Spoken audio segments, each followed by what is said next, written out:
Inyogoye, yola. Inyogoye, yola. Yogamo, yola. Yukawoge. Budetse nzugejo. Bitaje guserekene mu center. Amazina ye yitwa Isa. Uyu nguyu ni umunyarwenya, ikindi kandi uyu nguyu ni umuhanzi. Rero reka nkubwire ko niba wajyaga wumva umuntu ugira ati inyogoye, buri wese iyi ni imvugo yagiye yamamara bagira bati inyogoye, ariko ntiwamenyaga naho iyi mvugo yaturutse. Reka nkubwire ngo uyu munsi nkuzaniye umugabo Isa. Uyu nguyu nyine wagiye wumvikana azana iyi mvugo. Iyi mvugo nyine niwe wagiye uyamamaza, maze iba isereri mu mitwe y'abeshi bagira bati inyogoye. Buri wese afite inyogoye. Uyu nguyu nyine ni Isa. Tera agatebe maze ngende nkuganiriza nkubwira byinshi byagiye biranga uyu nguyu Isa wavukiye hariya nyine mu majyaruguru mu karere ka Nyabihu. Isa rero mu kwisanga Nyabihu ahangaha ngo niho yakuriye, ariko nyuma aza kugira gutya ajya gukora hariya ku Gisenyi ibijyanye nyine n'akazi ko mu rugo, ariko nyuma nyine ngo yaje kubivamo arangije yigira mu kazi ko mucoma. Ibi byose ngo yabikoraga nyine bijyanye no gukora inzenya zitandukanye, ariko nyine kumenyekana ari ikibazo. Uyu nguyu rero yaje guhura n'umunyamakuru Yago, baje no gukorana indirimbo bayita inyogoye. Ibi ngibi ngo byavuye nyine ku kiganiro agiye akorana n'uyu munyamakuru Yago, hanyuma kimaze kujya hanze benshi bagisamira hejuru, ariko nyine bakuramo ijambo rimwe inyogoye, imvugo nyine yagiye yamamara. Uyu nguyu kandi niwe wagiye uzana ijambo ati mu mazi.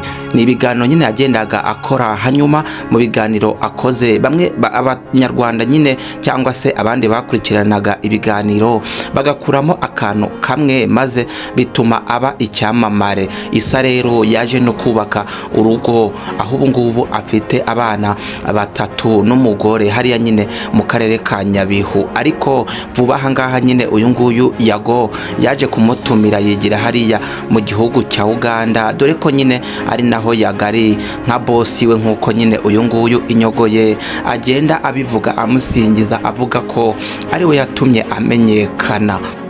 Ni mu rugendo rugari rero twiyemeje hano kuri Feme History wo kugenda tubagezaho amakuru cyangwa se amateka y'abastari bagiye bakora ibintu bizwi bikagenda bimenyekana. Uyu munsi twiyemeje kubagezaho amateka y'uyu nyine Isa inyogoye.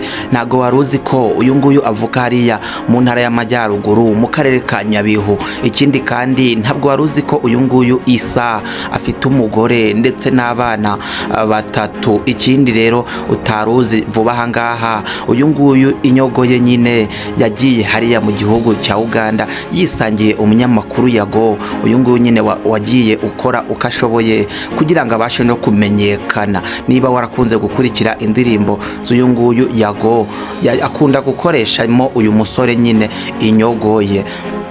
Mu kiganiro rero kuri chaîne ya Yago TV show, uyu nguyu inyogoye abazwa icyamuteye agahinda kuva yavuka, yavuze ko hari umusore babanaga muri ghetto nyine hariya ku Gisenyi, ariko ngo uyu musore aza gupfa arohamye mu cyuzi, ari naho nyine hashobora kuba haravuye imvugo igira iti inyogoye. Uyu rero kandi yatangaje ko yaje kubabazwa n'uburyo nyine akimara kumenyekana ngo abantu nyine batakomeje kumwiyumva. Hanyuma ngo nubwo yashingaga akabari ahangaha nyine ngo barazaga bakinywera ntibishyure. Uyu nguyu kandi ngo yari afite n'ubutunzi inka. Ahangaha rero ngo iyi nka yaje kwicwa n'abantu ngo bayihaye ibintu nyine bitari byiza byatumye ipfa. Ibyo ngibyo rero ni bimwe mu byagiye bibabaza uyu nguyu Isa nyine wavukiye hariya mu karere ka Nyabihu, aho ngaho ni mu majyaruguru y'igihugu cy'u Rwanda.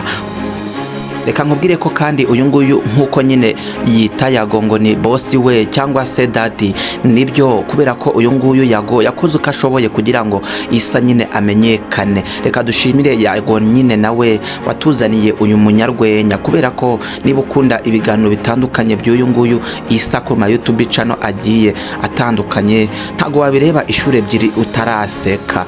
Uyu nguyu rero Yago nawe reka tumushimire kubera nyine ibiganiro yagiye atuzanira kuri uyu nguyu Isa. Uyu kandi ni nawe nyine wafashe yafashije uyu nguyu inyogoye kugira ngo nyine akore ubukwe. Uyu nguyu yakoze ubukwe bw'igitangaza nyine bwagiye bushimisha benshi abifashijwemo n'uyu munyamakuru Yago.